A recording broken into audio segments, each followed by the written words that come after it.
Bible సమయం గంభీర సమయం వచన పరంపర ధ్యానాంశ సమయం బైబిల్ సమయం గంభీర సమయం దైవ సన్నిధికి అనుబంధ సమయం బైబిల్ సమయం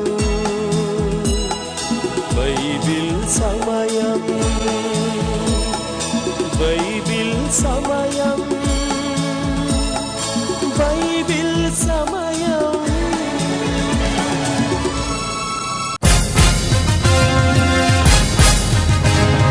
నిర్గమకాండము విమోచన గమనము పరో పాలనాంతం దైవ పాలన సత్యాంశం మోషే నాయకత్వము ఇశ్రాయేలు స్వాతంత్ర్యం కానాను యాత్రలో పరలోక మన్నా వర్షం ఇదే నిర్గమకాండ పఠన పారాయణం ఇదే నిర్గమకాండ పఠన పారాయణం మోషే ధర్మశాస్త్ర అధ్యయనం మోషే ధర్మశాస్త్ర అధ్యయనం నిర్గమకాండము విమోచన పయనము నిర్గమకాండము స్వరాజ్యమే అభయము. ఈరోజు ఈ కార్యక్రమాన్ని నిర్వహించడానికి సహాయపడిన ప్రియులకు యేసు అనుచరులు అందరము కలిసి హృదయపూర్వక వందనాలు చెల్లిస్తున్నాం. అమ్మా బాబు, మేము మీకు ఏమీ ఇవ్వలేము. మా పక్షంగా దేవుడే మిమ్మలను మీ కుటుంబాలను నిండారుగా దీవించునుగాక. Praise the Lord. దేవుని నామానికి స్తోత్రం. హల్లెలూయా. నిర్గమకాండాన్ని ప్రారంభించే భాగ్యాన్ని ప్రభువారు నాకు దయచేశారు. దినదినము ఆయన కృప ఆరోగ్యాన్ని ఇస్తూ నడిపిస్తున్న ఆ ప్రభు యొక్క ప్రేమకు నేను ఏమి చెల్లించి ఆయన రుణాన్ని తీర్చుకోగలను. మీలో కొద్దిమంది అనారోగ్యంగా ఉండడానికి అవకాశం ఉంది. అనారోగ్యంగా ఉన్నప్పుడు కూడా దేవుని వాక్యాన్ని ప్రేమించి టీవీ దగ్గరకు వచ్చి వాక్యాన్ని వింటున్నందుకు నేను మిమ్మలను అభినందిస్తున్నాను. దేవుడు మిమ్మలను నిండారుగా దీవించునుగాక. కొంతమంది నాకు ఫోన్ చేస్తూ, అన్నా నేను క్రమంగా దేవుని వాక్యాన్ని వింటున్నాను, ఈ మధ్య ఆరోగ్యం బాగుగా లేదు, హాస్పిటల్లో జాయిన్ అయ్యాను, నా కొరకు ప్రార్థన చేయండి, మిస్ అయిన కార్యక్రమాల సంగతి ఏమిటి అని అప్పుడప్పుడు ఫోన్ చేస్తున్నప్పుడు నా హృదయము ద్రవీభవిస్తుంది. వారి అనారోగ్యం కొరకు నేను ప్రార్థన చేశాను. వారు ఆరోగ్యాలుగా ఉంటే మాకు క్షేమకరము అనే విషయాన్ని జ్ఞాపకం చేస్తున్నాను. దేవుడు మీ ఆరోగ్యాలను భద్రపరచునుగాక.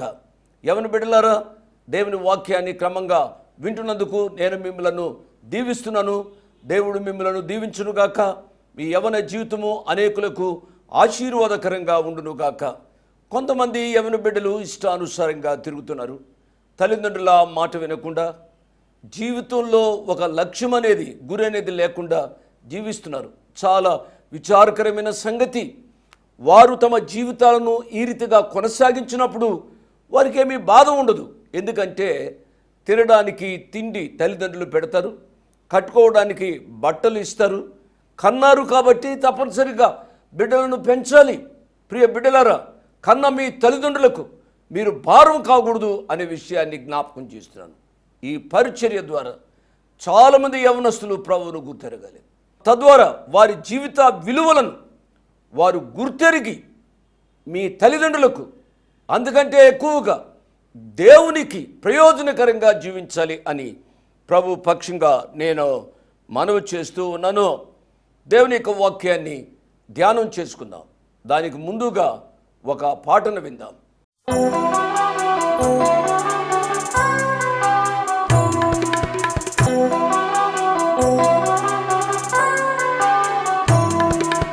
ఓ నా క్రైస్తవ సంఘమా, ప్రియమైన ద్రాక్షావనమా,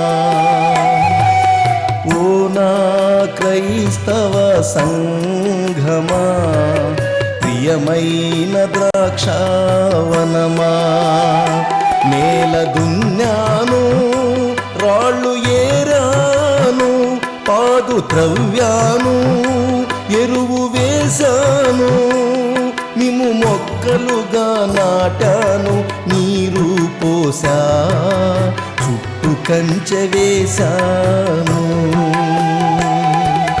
ఓ నా క్రైస్తవ సంఘమా, ప్రియమైన ద్రాక్షావనమా.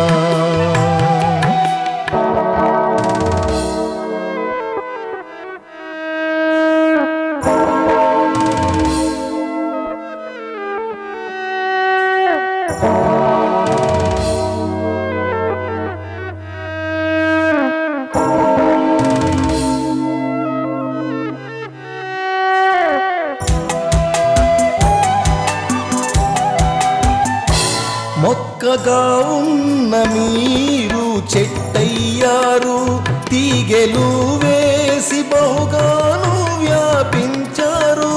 మొక్కగా ఉన్న మీరు చెట్టయ్యారు, తీగెలు వేసి బహుగాను వ్యాపించారు. తీపి ద్రాక్షాలు కాయాలని ఎదురు చూసా, చేదు ద్రాక్షాలని మీరు కాస్తున్నారా. నా ఆశ అడియాసయే, చేదు ద్రాక్షాలని మీరు కాస్తున్నారా. నా ఆశ అడియాసయే. ఓ నా క్రైస్తవ సంఘమా, ప్రియమైన ద్రాక్షావనమా.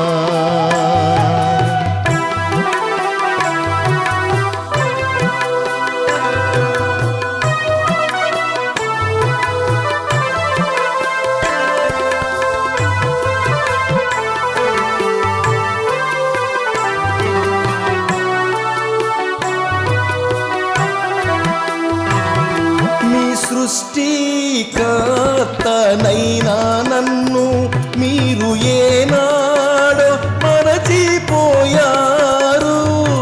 మీ సృష్టికర్తనైనా నన్ను మీరు ఏనాడో మరచిపోయారు.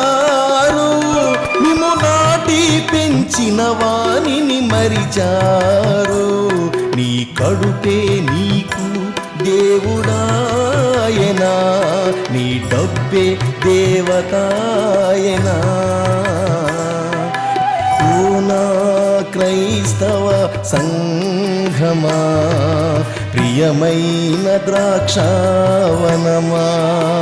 ఉన్నారు కదా, ఇక ప్రార్థన చేసుకుని దేవుని యొక్క వాక్యాన్ని ధ్యానం చేసుకుందాం. మమ్మలను మికిలిగా ప్రేమించిన మా ప్రియ పరలోకపు తండ్రి, వందనాలు స్తోత్రాలు నాయన. మీ కృపా వాక్యాన్ని వినే భాగ్యాన్ని మీరు మాకు దయచేసినందుకై వందనాలు స్తోత్రాలు. నిర్గమాకాండ ధ్యానాలు ప్రారంభించడానికి మీరు సహాయం చేశారు ప్రభువా. ఉపోద్ఘాతాన్ని మేము నేర్చుకుంటూ ఉండగా ఈ నిర్గమాకాండంలోని ధ్యానాలు మా వ్యక్తిగత, కుటుంబ, సంఘ జీవితాలకు ప్రయోజనకరంగా ఉండడానికి సహాయపడండి. ఎంతోమంది టీవీ దగ్గరకు వచ్చి వాక్యాన్ని వింటున్నారో, వాక్యాన్ని వీక్షిస్తున్నారో వారందరిని బట్టి మీకు స్తోత్రాలు చెల్లిస్తూ ఉన్నాం. యవన బిడ్డలను దీవించండి ప్రభువా. పేద బిడ్డలను దీవించండి నాయన. అనాథులైన బిడ్డలను దీవించండి ప్రభువా. విధవరాండును దీవించండి నాయన. ఈ వాక్యం వినడం ద్వారా వారి జీవితాలకు క్షేమాన్ని దయచేయండి. మహిం పొందుమని మీ చేతులుగా అప్పగించుకుంటూ యేసు ప్రభు వారి పుణ్యనామమున స్తుతించి ఘనపరిచి వేడుకున్నాము తండ్రి, ఆమేన్. నిర్గమాకాండంలో ప్రాముఖ్యమైన వ్యక్తి మోషే భక్తుడు. ఈ భక్తుడే ఈ పుస్తకాన్ని వ్రాశాడు. ఇది నిర్విధాంశం. గత పాఠంలో నేను అనేకములైన రిఫరెన్సెస్ చూపించాను. మోషే భక్తుని యొక్క జీవితాన్ని 3 భాగాలుగా విభజించవచ్చు. ఒక్కొక్క భాగము 40 సంవత్సరాలు. జాగ్రత్తగా వింటూ ఉండాలి. మొదటి 40 సంవత్సరాలు ఐగుప్తులోని ఫరో అంతఃపురంలోని అనుభవాలు. రెండవ 40 సంవత్సరాలు మిద్యాను అరణ్యంలోని అనుభవాలు. మూడవది మూడవ 40 సంవత్సరాలు ఇశ్రాయేలు ప్రజలకు నాయకునిగా అరణ్య యాత్రలో నడిపించిన అనుభవాలు, ఐగుప్తులోని అంతఃపురంలో పెరిగిన 40 సంవత్సరాల అనుభవాన్ని గురించి నేను జ్ఞాపకం చేస్తున్నాను. ఈ అనుభవాలు అతన్ని నిజదేవుణ్ణి తెలుసుకున్నట్లు చేయలేదు. అంతఃపురంలో జీవించాడు ప్రియులరా. ఎందుకంటే అంతఃపురంలో జీవించాడు.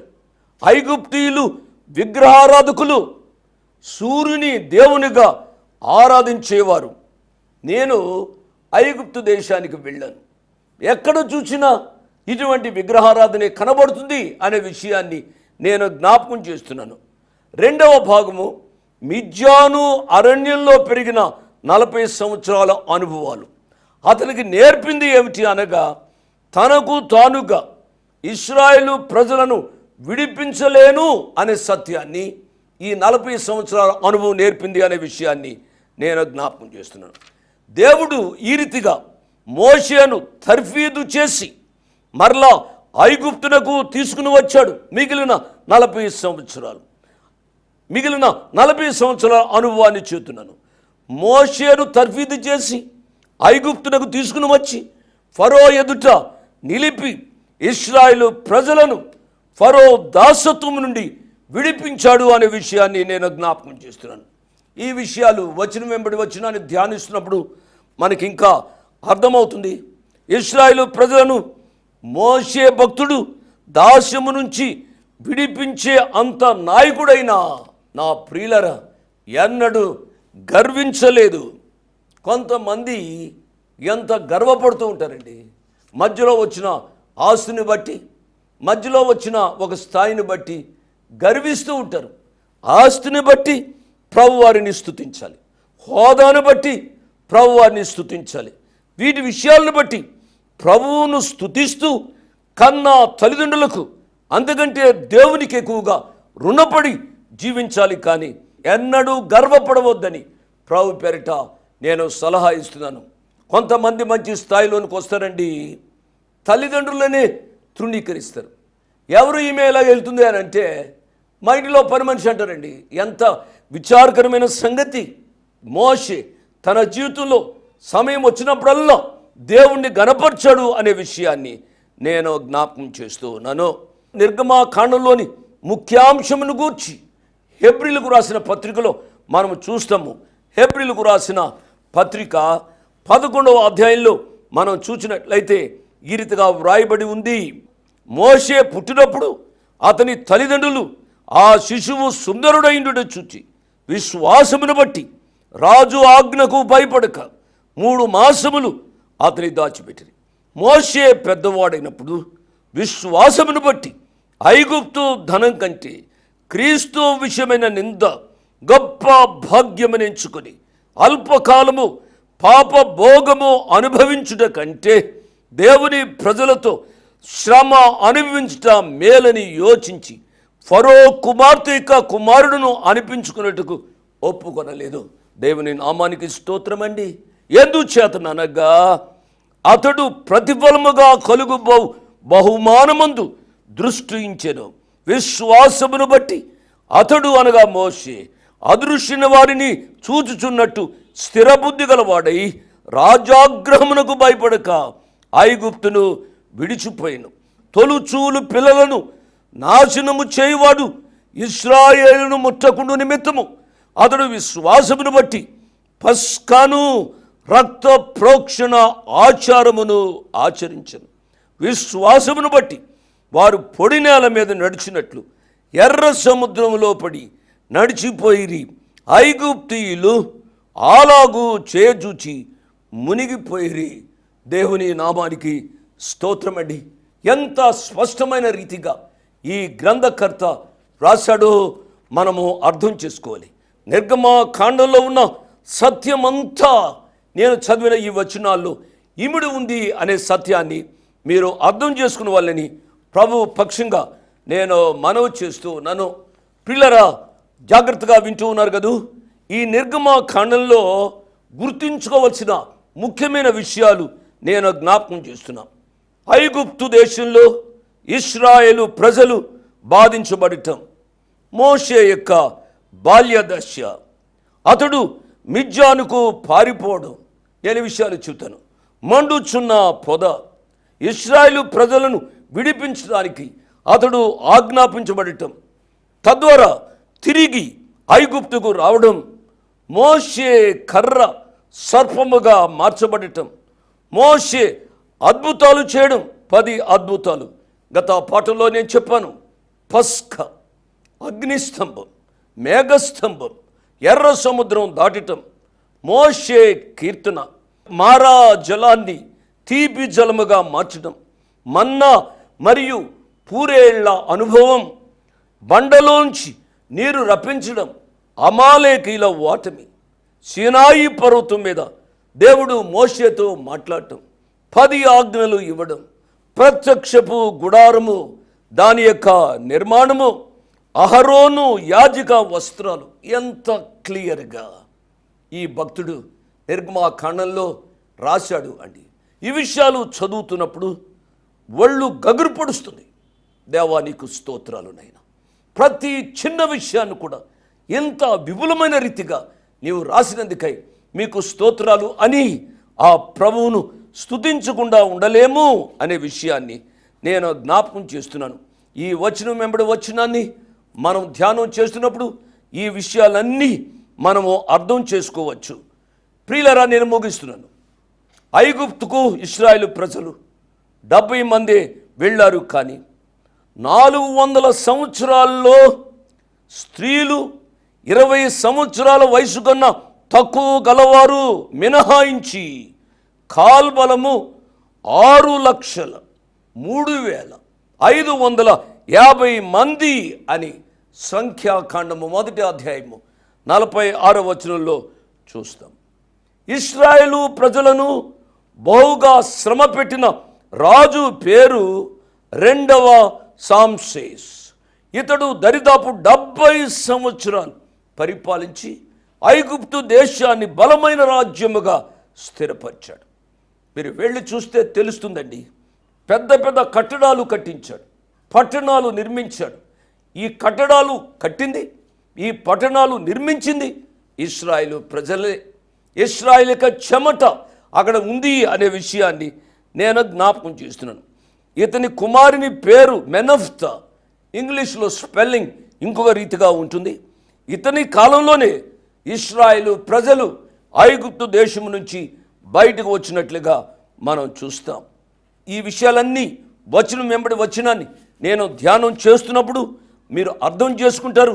మీరు మటుకు క్రమంగా ఈ భాగాన్ని వినుమని ప్రభు పక్షంగా నేను బ్రతిమలాడుతూ చెప్తూ ఉన్నాను. ఎందుకు అనగా ఈ ధ్యానాల ద్వారా నా మట్టుకు నేను ఎంతగానో బలపరచబడ్డాను అనే విషయాన్ని నేను జ్ఞాపకం చేస్తున్నా. మోషే మొదటి 40 సంవత్సరాలు రాజనగరులో పెద్ద వైభవంగా పెరిగాడు.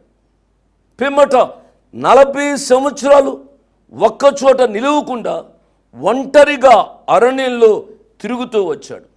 తరువాత 40 సంవత్సరాలు ఇశ్రాయేలు ప్రజలను ఐగుప్తు నుండి విడిపించాడు. ఆ విడిపించడంలో అతడు నిమగ్నుడైనట్లుగా మనకు అర్థమవుతుంది.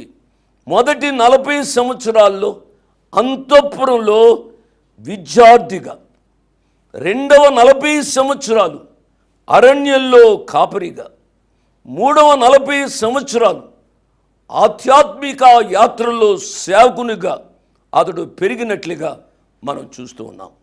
ఈ విషయాలు గ్రహించడం ద్వారా నిర్గమాకాండంలోని వచనం వెంబడి వచ్చిన ధ్యానాలను మరి ఆసక్తితో మీరు వినాలని ప్రభు పక్షంగా నేను మనవి చేస్తూ ఉన్నాను. నిర్గమాకాండం 1వ అధ్యాయము. బైబిల్ తెచ్చుకున్నారు కదూ? నిర్గమాకాండం 1వ అధ్యాయము 1-7 వచనాలు ప్రారంభిస్తున్నాను. జాగ్రత్తగా వినాలి. ఐగుప్తులోనికి యాకోబుతో వచ్చిన ఇశ్రాయేలీల పేర్లు ఏవనగా రూబేను, షిమ్యోను, లేవి, యూదా, ఇస్సాకారు, జబూలూను, బెన్యామీను, దాను, నఫ్తాలి, గాదు, ఆషెరు. వీరిలో ప్రతి వాడును తన తన కుటుంబంతో వచ్చెను. యాకోబు గర్భమున పుట్టిన వారందరూ 70 మంది. అప్పటికి యోసేపు ఐగుప్తులో ఉండెను. యోసేపును అతని అన్నదమ్ములందరూ ఆ తరము వారందరూ చనిపోయారు. ఇశ్రాయేలీలు బహు సంతానము గలవారై అభివృద్ధి పొంది విస్తరించి అత్యధికముగా ప్రబలిరి. వారున్న ప్రదేశము వారితో నిండి ఉండెను. మొదటి వచనంలో మనం గమనించినట్లయితే యాకోబుతో వచ్చిన పేర్లు అనగా ఇశ్రాయేళ్ల పేర్లు రాయబడ్డాయి. ఇక్కడ ఒక సత్యాన్ని మనం గమనించాలి. మనము శరీర సంబంధులైన ఇశ్రాయేళ్లము కాదు, కానీ మనము ఆధ్యాత్మిక ఇశ్రాయేళ్లం. ఈ సత్యాన్ని మనము గమనించాలి. శారీరక ఇశ్రాయేలీలతో పాటుగా రక్షింపబడిన ప్రతి విశ్వాసికి దేవుడు ఒక గొప్ప ఆధిక్యతను కలుగు చేశాడు అనే విషయాన్ని పౌలు గారు ఎఫెసీ సంఘానికి వ్రాస్తూ చెప్పారండి. పౌలు గారు ఎఫెసీలకు రాసిన పత్రిక 3వ అధ్యాయము 6వ వచనాన్ని చదువుతున్నాను. పౌలు గారు ఎఫెసీలకు రాసిన పత్రిక 3వ అధ్యాయము 6వ వచనం. ఈ మర్మం ఏదనగా అన్యజనులు సువార్త వలన క్రీస్తు యేసునందు యూదులతో పాటు సమాన వారసులను. Underline that. అన్యజనులమైన మనము యూదులతో పాటు సమాన వారసులమయ్యాం. క్రీస్తు యేసునందు యూదులతో పాటు సమాన వారసులను, ఒక శరీరమందలి సాటి అవయములను వాగ్దానములో పాలివారులై ఉన్నారు అనున్నది దేవుని నామానికి స్తోత్రమండి. నిర్గమాకాండం 1వ అధ్యాయము 1-2 వచనాలలో చెప్పబడిన రీతిగా మన పేర్లు కూడా జీవగ్రంథంలో వ్రాయబడ్డాయి. ఇశ్రాయేలుల పేర్లు ఇక్కడ రాయబడిన రీతిగా నీ పేరు, నా పేరు, మన పేర్లు రక్షింపబడితే జీవగ్రంథంలో రాయబడ్డాయి అని ప్రభు వారికి 2 చేతులు జోడించి స్తోత్రాలు చెల్లించాలి అనే విషయాన్ని నేను జ్ఞాపకం చేస్తున్నాను. 5వ వచనం. వీరిలో ప్రతి వాడును తన తన కుటుంబముతో వచ్చును. ఈ వచనం చదివినప్పుడు యాకోబునకు 70 మంది సంతానము అని ఉంది.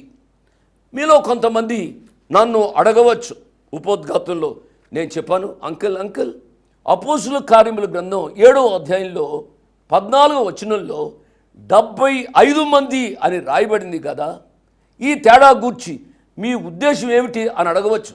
దీని గూర్చి పెద్ద ఆందోళన చెందవలసిన పని లేదు. బహుశా యాకోబు ఐగుప్తు వచ్చేసరికి కొంతమంది కోడండ్రు చచ్చిపోయి ఉండవచ్చు, కొంతమంది కోడండ్రు బతికి ఉండి ఉండవచ్చు, 5 మాత్రమే బ్రతికి ఉండవచ్చు.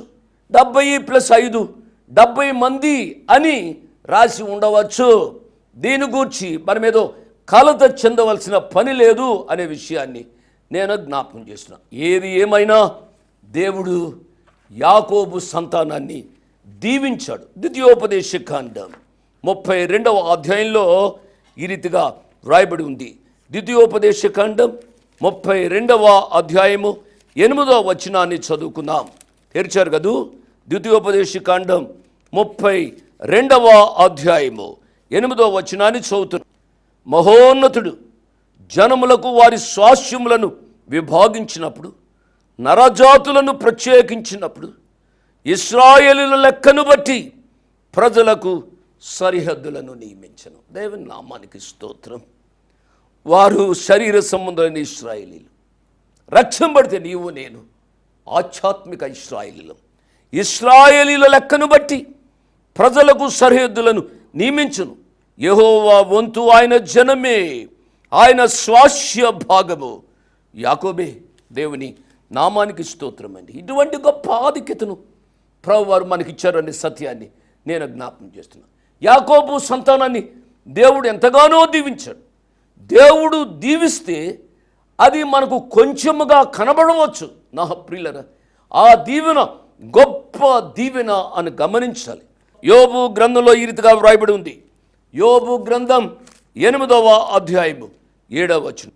అప్పుడు నీ స్థితి మొదట కొద్దిగా ఉండినను తుదకు నీవు మహాభివృద్ధి పొందుదు. దేవుని నామానికి స్తోత్రం.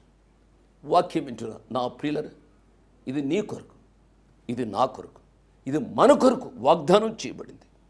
నీ స్థితి మొదట కొద్దిగా ఉండినను నీ మొదటి స్థితిని బట్టి నీవు కృంగిపోవద్దు, తుదకు నీవు మహా అభివృద్ధి పొందుదువు. ఈ రాత్రి ఈ వాగ్దానాన్ని స్వతంత్రం చేసుకున్న వాళ్ళని ప్రభు పేరిట నేను జ్ఞాపకం చేస్తున్నాను. నేను ముగిస్తున్నాను. 7వ వచనంలో 4 సత్యాలు గుప్తమైనాయి. నెంబర్ 1, బహు సంతానము కలుగుట.